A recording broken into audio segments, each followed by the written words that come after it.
Nah, ini Mas Priges yang tadi ngasih tips, bukan ya tips boleh, tapi based on his experience gitu ya, selama ini ketika menyepi, uzlah bahasanya, kalau memakai istilah di kitab Ihya Ulumuddin.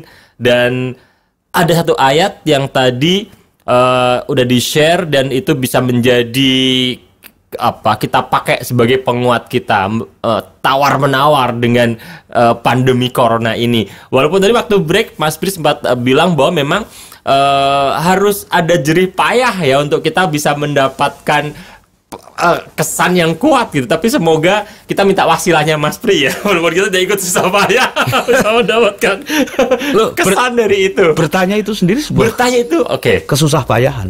Iya. Betapa banyaknya orang yang mengabaikan pertanyaan hanya karena emangnya lu siape.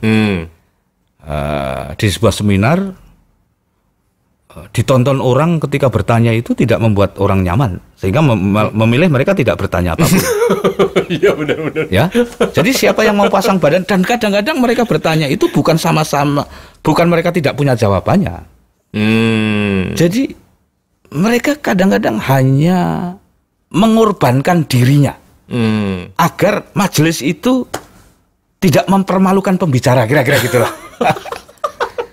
Setidaknya itu. Iya, oke. Baik. Ada jenis pertanyaan yang penanyanya sendiri sebetulnya ngerti jawabannya itu. Karena itu bukan rumus matematika, bukan soal diferensial integral atau hukum relativitas yang tahu cuma Isaac Newton sama orang belajar kimia fisika. Benar-benar common sense. Itu menjadi berkah bagi majelis itu. Sehingga orang yang mau bertanya saja itu kedudukannya sudah ditinggikan oleh keadaan itu, karena ia menjadi mengorbankan diri, pasang badan untuk sebuah itu menggugurkan fardu kifayah. Nggak ada yang mengambil dosa itu seluruh majelis itu. Iya. Apa tadi pertanyaan? Al-Anbiya 69. Iya, kejerihpayahan ya. Kejerihpayahan untuk bisa mendapatkan kesan-pesan dari ayat itu. Sebelum sampai ke surat Al-Anbiya itu kan kita membaca mulai dari Al-Fatihah, kemudian Al-Baqarah. Itu juz berapa sih Al-Anbiya? Mungkin sekitar 25-an. 25-an. Ya, saya detail saya belum cukup untuk menjawab itu ya. Bagian akhir-akhir tapi ya di akhir sudah di atas 20 lah Al-Anbiya itu. Terus tentu kita memiliki lautan opsi ketika kita membaca seluruh ayat itu.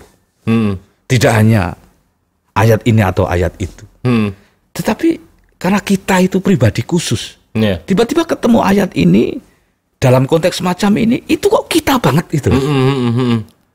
Dan itu hanya mungkin menjadi kita banget kalau kitanya menyelam di dalam lautan jerih payah itu. Saya untuk ketemu Al-Anbiya itu kan harus melewati Al-Fatihah dulu. Iya benar. Itu hampir 3/4 bulan itu. Aku mendaras dengan terbata-bata itu. Iya. Dan ya aku sekaligus tadi ya baca terjemahannya ya. Baca terjemahan. Tentu saya rampungkan dulu. Ya, ini model santri abal-abal lah ya. Yang sekuatnya, sebisanya, semampunya gitu ya. Terus aku resapi terjemahannya.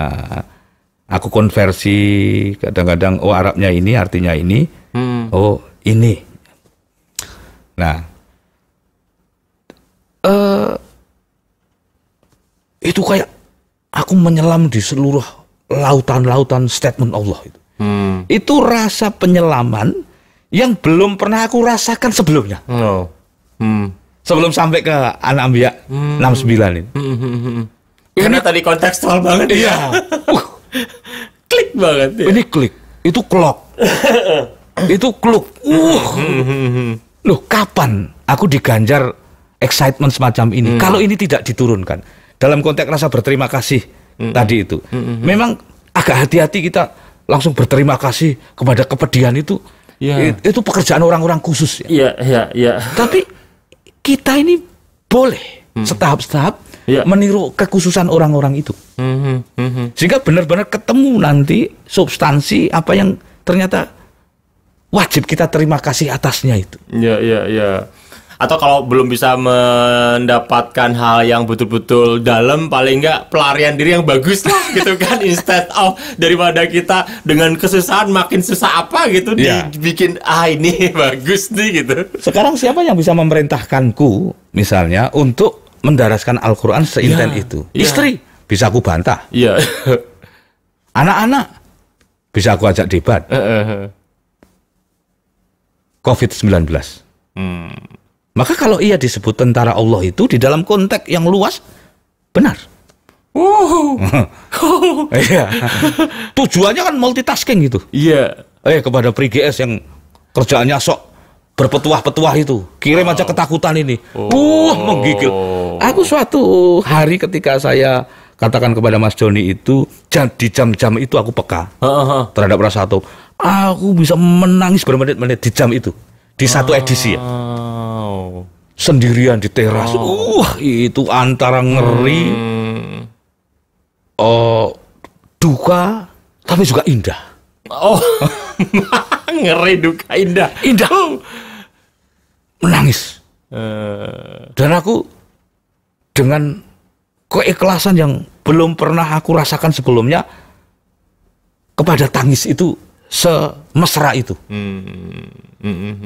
Dan setelah tangis itu reda, dunia ini agak berbeda.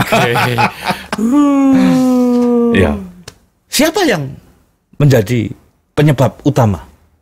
Ya wabah ini. Sebagai instrumen instrumen pemaksa gitu.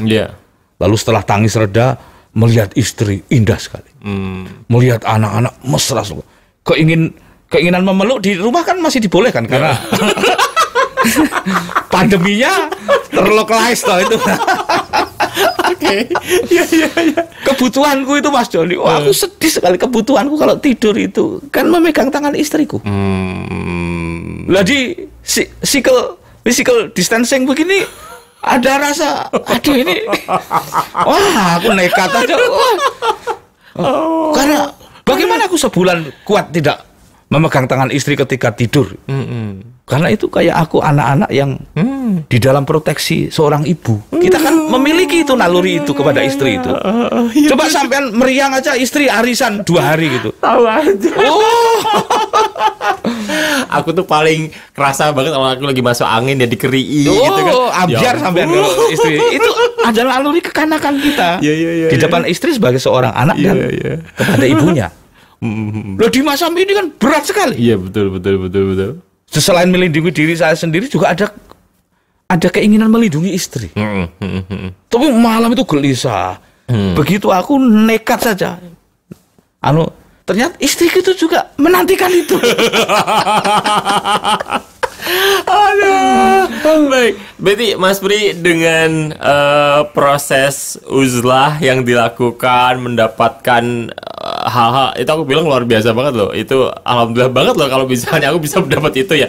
Kemudian emang you look the world differently gitu ya after that. Ya setidaknya ada soal-soal yang menjadi opsi-opsi baru gitu loh. Oke. Nggak cuma terlihat takut aja takutnya gitu. Harus karena itulah yang diperintahkan oleh Allah itu. Iya. Kalau tidak lewat jalur itu, dengan cara apa kita ini dinasihati? Dan luar biasa ancaman-ancaman yang ditegaskan oleh Al-Quran itu kepada doomsday itu. Kepada hari akhir itu konstruksinya menjadi sangat filmis. Saya baca di hari-hari ini. Wow. Aduh, udah dibuka loh hijabnya Mas Pri. Iya, imajinatif ya itu. Jangan dibawa kemana-mana. Ya. Oke, baik. Baik, Mitra Idola, bagian akhir banget nanti Mas Pri apa pesan kuat lah ya. Tapi saya ingin ulik-ulik, saya membuka rahasia ya, semoga bukan aib gitu. Saya penasaran banget loh. Ketika tadi jam-jam sore takut banget gitu kan, itu kan akumulasi ya kan dengan waktu anak-anak atau remaja gitu. Anak-anak paling takut apa sih waktu itu? yang keinget gitu? Oh, banyak hal kalau Misalnya anak-anak di waktu dalam itu- masa kecil dan masa remaja saya itu kan kompleksitasnya relatif padat gitu ya, khas anak-anak miskin dan anak-anak menderita zaman dulu. Saya tidak ingin memonopoli bahwa saya paling menderita, tetapi kan saya tidak ngerti penderitaan teman-teman lain, Iya, apakah benar. menghasilkan ramuan itu. Tetapi ada gabungan rasa lapar, ada gabungan perasaan dibully, ada rasa gabungan sedih kepada ini itu ya dari family, dari teman-teman bermain dan dari keadaan. Oke, itu semua ngumpul gitu. Ngumpul. Ditambah waktu remaja. Kalau remaja Iya. apa ketakutan waktu ditolak, waktu itu naksir cewek ditolak itu juga inget juga. Itu elementer, itu elementer dibanding itu nggak sampai jadi trauma gitu Nggak, lah. oh, oke. Itu romantik saja. Oh iya benar. Tapi kalau ini traumatik. Oh iya benar. Ya, Oke. misalnya Mas Doni pas lapar kok terhina, bayangkan. Ya, Ya. kita Ya. pas lapar Ya. dan terhina.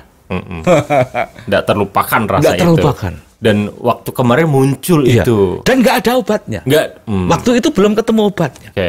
Kita ketemu siapa yang bisa menasihati kita? Nyaris nobody. Oke. Seperti nobody's child itu loh yang lagu apa itu ya?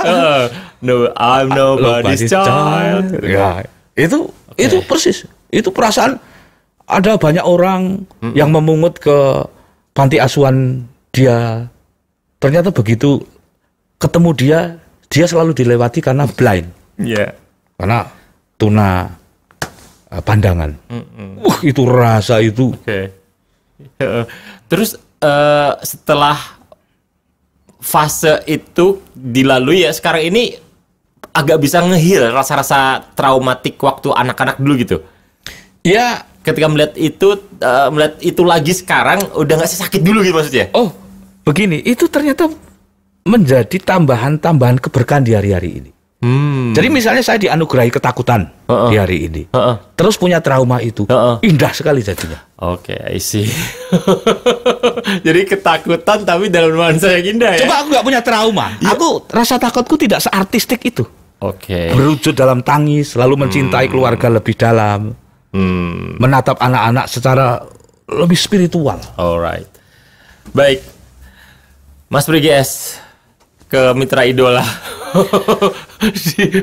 Apa yang satu kalimat yang harus kita garis bawahi kalau kita bicara soal COVID-19 kemudian uzlah terutama tadi itu.